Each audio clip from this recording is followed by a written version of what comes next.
কোটা সংস্কার আন্দোলনে মানুষ মরার খবর আমেরিকার পররাষ্ট্র দপ্তরকে কে দিয়েছে? সরাসরি প্রশ্ন তুলেছেন প্রধানমন্ত্রী শেখ হাসিনা। কিন্তু এতে করে রহস্য দানা বেঁধেছে। কিন্তু এই কথা কেন বললেন তিনি? তাহলে কি মৃত্যু নিয়ে ভয় পাচ্ছেন?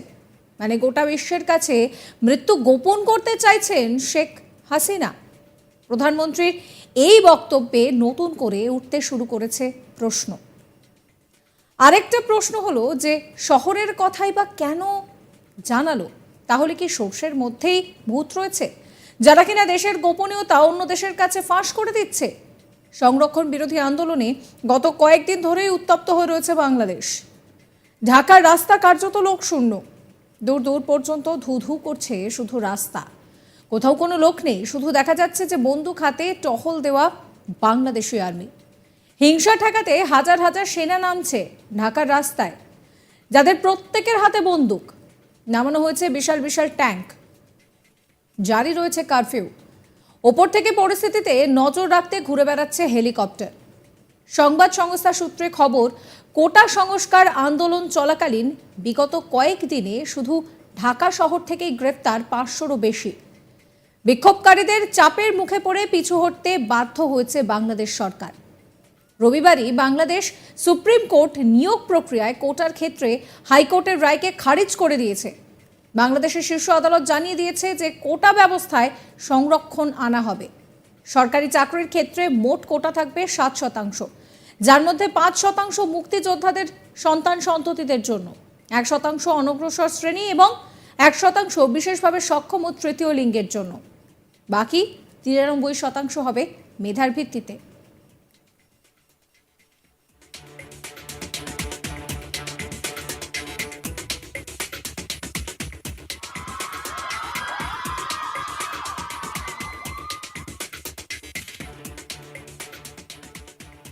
এই চাঞ্চল্যকর খবরটি সামনে এনেছেন বাংলাদেশের প্রধানমন্ত্রী। বুধবার প্রধানমন্ত্রীর কার্যালয়ে সেখানে সাংবাদিকদের সঙ্গে বৈঠকে এই কথা বলেছেন তিনি। আর সেখানে কোটা সংস্কার আন্দোলনে নিহত তথা লাশের খবর মার্কিন পররাষ্ট্র দফতরকে কে দিয়েছে তা নিয়ে প্রশ্ন তুলেছেন তিনি। তিনি বলেন যে আন্দোলনকে কেন্দ্র করে ঢাকার আশেপাশে সারা দেশ থেকে শিবির ও ছাত্র দলের ক্যাডাররা এসে আশ্রয় নিয়েছিল। ছাত্র আন্দোলনে মৃত্যুর আগে থেকেই স্টেট ডিপার্টমেন্টের বক্তব্য চলে এলো মারা গিয়েছে। মৃত্যুর খবর তাদেরকে কে দিল? মারার নির্দেশটা কে দিল? যারা আজ দেশের সর্বনাশ করলো তারা গণমাধ্যমে কি আঘাত আনতে পারবে? গণমানসে কি আঘাত আনতে পারবে? ক্ষতি তো জনগণের হচ্ছে। কি বলছেন হাসিনা, শোনাবো।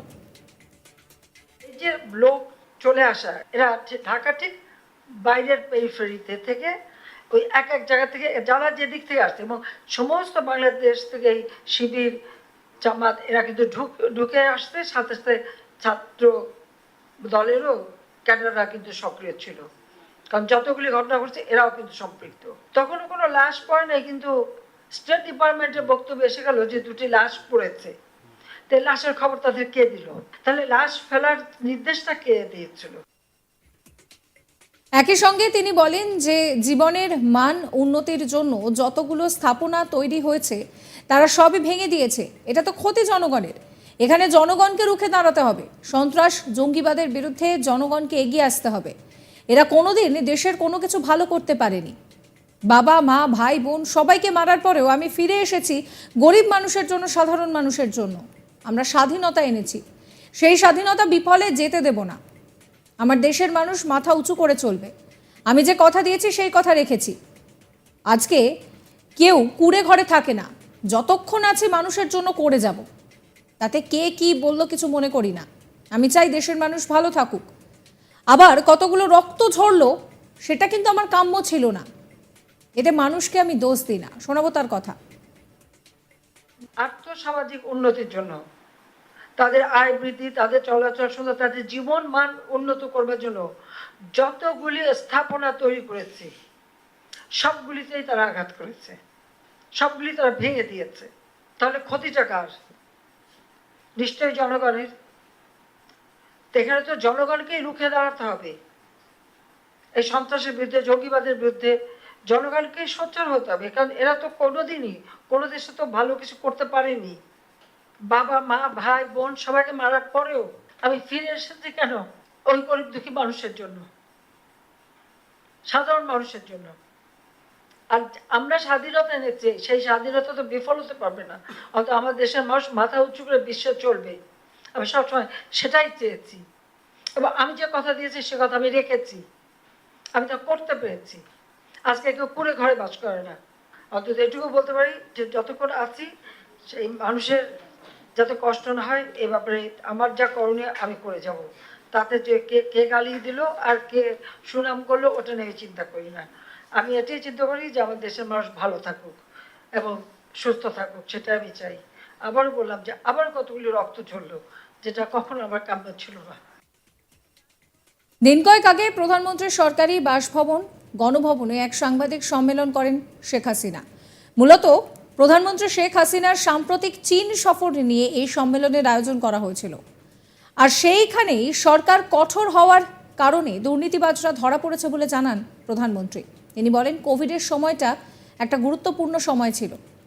কোনো কিছু কিনতে প্রথমে টেন্ডার দাও, আবার সেটা করলে রোগী বাঁচানো যাবে না, তখন আমাকে কতগুলো সিদ্ধান্ত নিতে হয়েছে।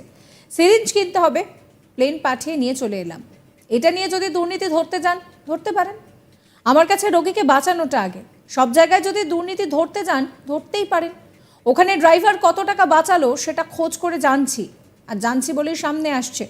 আজকে ধরছি বলেই জানতে পারছেন, এতকাল তো জানতে পারেননি।